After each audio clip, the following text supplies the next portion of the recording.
네, 안녕하세요. 네오젠 과학학원에서 화학 비반을 담당하고 있는 박세진 강사입니다. 네, 지금부터 동패고등학교 2024학년도 2학기 중간고사 내신 분석 리포트 시작해 보도록 하겠습니다. 네, 그래서 동패고등학교 같은 경우에는 이제 시험 범위가 3단원 전체였습니다. 그래서 다른 학교들과는 크게 다르지 않은 시험 범위를 가지고 있었고요. 그리고 시험 난이도도 굉장히 무난했던 시험이었어요. 좀 쉬운 시험에 속했다, 이렇게 말씀드릴 수 있습니다. 그래서 실수만 하지 않으면 무난하게 이제 고득점을 노릴 수 있는 그런 시험이었다고 생각이 들고요. 다만 이제 3단원 자체가 워낙에 쉽다 보니까 이제 등급 컷도 같이 올라버리는, 학생들의 시험 점수가 이제 소폭 상승을 하게 되고 등급컷도 같이 올라가는 이제 전형적인 이제 3단원스러운 시험이었는데, 요번에 이제 1등급 컷이 이제 100점이에요. 그래서 이제 동패고등학교 같은 경우는 이제 9명까지가 1등급을 받을 수 있는 상황이 되는데, 요번에 이제 10명이 100점을 맞게 되면서 조금은 학생들 입장에서 안타까운 시험이 되었다, 이렇게 좀 말씀드릴 수 있을 것 같습니다. 그래서 이런 상황에서는 이제 저희가 말씀드릴 수 있는 게 3단원에서 이제 등급을 완벽하게 가르지 못했기 때문에 안 그래도 가뜩이나 어려운 4단원 부분에서 조금 더 어렵게 될 가능성이 상당히 농후합니다. 그래서 학생들 입장에서는 3단원에서 좀 방심하지 말고 4단원 부분에서 그 조금 더 마음가짐을 통해서 좀 대비할 수 있는 마음을 가지는 게 좀 괜찮지 않을까, 그렇게 좀 말씀을 드릴 수 있고요.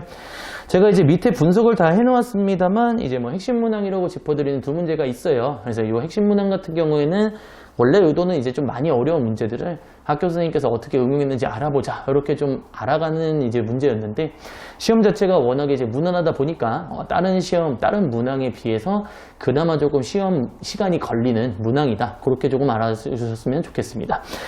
제가 말씀드릴 수 있는 건 일단 첫 번째 16번 문항들이 있는데요. 16번 문항 같은 경우에는 이제 올해 고3 모의고사에서 출제된 문항이었어요.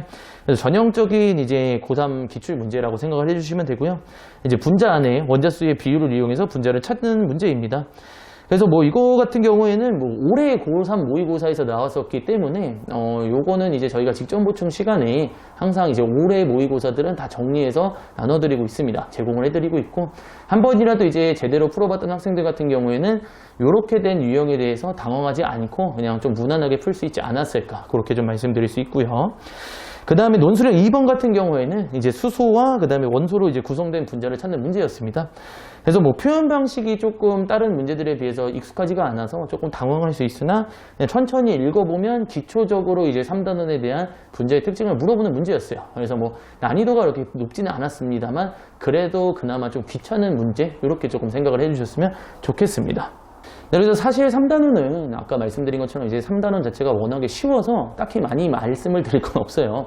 그래서 이제 시험 대비를 하는 데 있어서는 누가 더 이제 꼼꼼하게 개념을 마무리 짓느냐, 이런 싸움이 된다고 생각을 해주시면 되고요. 좀 이제 대강대강 외우는 것보다는 학교에서 이제 조금이라도 조금 더 자세하게 얘기해 주신 부분은 수업 시간에 이제 놓치지 않고 그 부분에 대해서 좀 잘 정돈해서 이제 마무리를 짓는 것이 가장 효율적인 대비 방법이라고 생각을 합니다. 다만 이제 조금 좀 여유가 된다면 이제 반복적인 학습을 통해서 웬만하면 이제 문제를 풀다 보면 자주 나오는 이제 유형들이 몇 개 있어요. 그래서 그 유형에 대해서는 조금 암기를 해주시는 게 맞고요. 그리고 이제 분자들에 대한 특징들을 주로 물어보는데, 자주 나오는 분자들 같은 경우에는 그 분자에 대한 정보에 대한 여러 가지 숫자들이 있습니다. 비공유전자쌍과 공유전자쌍의 비율이라든지 이런 특정한 경우 케이스 같은 경우에는 그냥 외워버리시는 게 맞습니다. 그래서 이제 처음부터 아예 이 숫자를 다 외우려고 그러면 완전히 그냥 암기가 돼버리거든요. 그래서 일단은 기본적인 걸 통해서 조금 정리를 해두시고, 그 다음에 아까 말씀드린 것처럼 자주 나오는 애들은 그냥 한꺼번에 외워버리면 훨씬 더 시험 시간을 단축시키고 편하게 좀 다가갈 수 있지 않을까, 그렇게 좀 말씀드릴 수 있습니다.